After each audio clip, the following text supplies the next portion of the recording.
I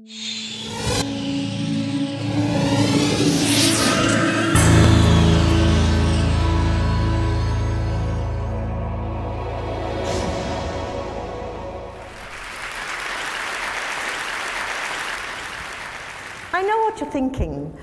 You think I've lost my way and somebody's going to come on the stage in a minute and guide me gently back to my seat.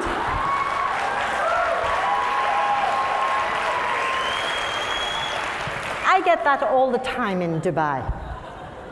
Here on holiday, are you, dear? Come to visit the children? How long are you staying? Well, actually, I hope for a while longer yet. I have been living and teaching in the Gulf for over 30 years.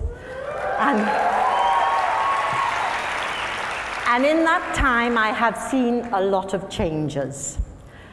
Now, that statistic is quite shocking, and I want to talk to you today about language loss and the globalization of English. I want to tell you about my friend who was teaching English to adults in Abu Dhabi. And one fine day, she decided to take them into the garden to teach them some nature vocabulary. But it was she who ended up learning all the Arabic words for the local plants, as well as their uses, medicinal uses, cosmetics, cooking, herbal. How did those students get all that knowledge? Of course, from their grandparents and even their great-grandparents. It's not necessary to tell you how important it is to be able to communicate across generations. But sadly, today, languages are dying at an unprecedented rate. A language dies every 14 days. Now, at the same time, English is the undisputed global language. Could there be a connection? Well, I don't know. But I do know that I've seen a lot of changes. When I first came out to the Gulf, I came to Kuwait in the days when it was still a hardship post. Actually, not that long ago. That is a little bit too early. But nevertheless, I was recruited by the British Council along with about 25 other teachers, and we were the first non-Muslims to teach in the state schools there in Kuwait. We were brought to teach English because the government wanted to modernize the country and to empower the citizens through education. And of course, the UK benefited from some of that lovely oil wealth. Okay, now, this is the major change that I've seen, how teaching English has morphed from being a mutually beneficial practice to becoming a massive international business that it is today. No longer just a foreign language on the school curriculum, and no longer the sole domain of Mother England. It has become a bandwagon for every English-speaking nation on earth. And why not? After all, the best education, according to the latest World University rankings, is to be found in the universities of the UK and the US. So everybody wants to have an English education, naturally. But if you're not a native speaker, you have to pass a test. Now, can it be right to reject a student on linguistic ability alone? Perhaps you have a computer scientist who's a genius. Would he need the same language as a lawyer, for example? Well, I don't think so. We English teachers reject them all the time. We put a stop sign and we stop them in their tracks. They can't pursue their dream any longer till they get English. Now, let me put it this way. If I met a monolingual Dutch speaker who had the cure for cancer, would I stop him from entering my British university? I don't think so. But indeed, that is exactly what we do. We English teachers are the gatekeepers, and you have to satisfy us first that your English is good enough. Now, it can be dangerous to give too much power to a narrow segment of society. Maybe the barrier would be too universal. Okay. But I hear you say, what about the research? It's all in English. So the books are in English, the journals are in English. But that is a self-fulfilling prophecy. It feeds the English requirement, and so it goes on. I ask you, what happened to translation? If you think about the Islamic Golden Age, there was lots of translation then. They translated from Latin and Greek into Arabic, into Persian, and then it was translated on into the Germanic languages of Europe and the Romance languages, and so light shone upon the dark ages of Europe. Now, don't get me wrong, I am not against teaching English, all you English teachers out there. I love it that we have a global language. We need one today more than ever. But I am against using it as a barrier. Do we really want to end up with 600 languages and the main one being English or Chinese? We need more than that. Where do we draw the line?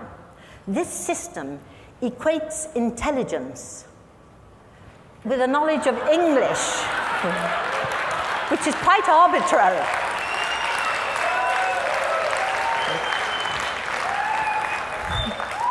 And I want to remind you that the giants upon whose shoulders today's intelligentsia stand did not have to have English, they did not have to pass an English test. Case in point, Einstein. He, by the way, was considered remedial at school because he was, in fact, dyslexic. But fortunately for the world, he did not have to pass an English test because they didn't start until 1964 with TOEFL, the American test of English. Now, it's exploded. There are lots and lots of tests of English, and millions of students do take these tests every year. Now, you might think, you and me, those fees aren't bad, they're okay, but they are prohibitive to so many millions of poor people. So immediately, we're rejecting them. Brings to mind a headline I saw recently, Education, the Great Divide. Now, I get it. I understand why people would want to focus on English. They want to give their children the best chance in life. And to do that, they need a Western education. Because, of course, the best jobs go to people out of the Western universities that I put on earlier. It's a circular thing. Okay. Let me tell you a story about two English scientists. They were doing an experiment to do with genetics and the forelimbs and the hind limbs of animals, but they couldn't get the results they wanted. They really didn't know what to do until along came a German scientist who realized that they were using two words for forelimb and hind limb, whereas genetics does not differentiate, and neither does German. So, bingo, problem solved. If you can't think a thought, you are stuck. But if another language can think that thought, then by cooperating, we can achieve and learn so much more. My daughter came to England from Kuwait. She had studied science and mathematics in Arabic at an Arabic medium school. She had to translate it into English at her grammar school, and she was the best in the class at those subjects, which tells us that when students come to us from abroad, we may not be giving them enough credit for what they know, and they know it in their own language. When a language dies, we don't know what we lose with that language. This is, I don't know if you saw it on CNN recently. They gave the Heroes Award to a young Kenyan shepherd boy who couldn't study at night in his village, like all the village children, because the kerosene lamp, it had smoke and it damaged his eyes. And anyway, there was never enough kerosene because what does $1 a day buy for you? So he invented a cost-free solar lamp, and now the children in his village get the same grades at school as the children who have electricity at home. And when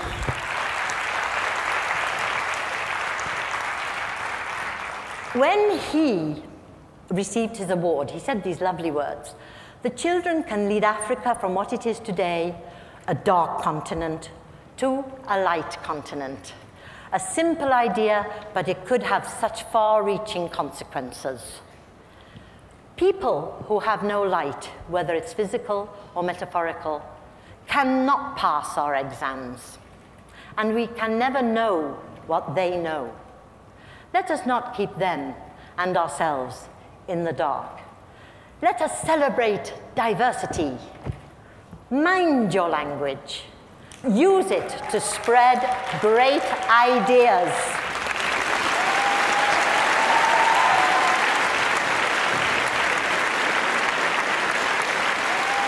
Thank you very much. Shukran.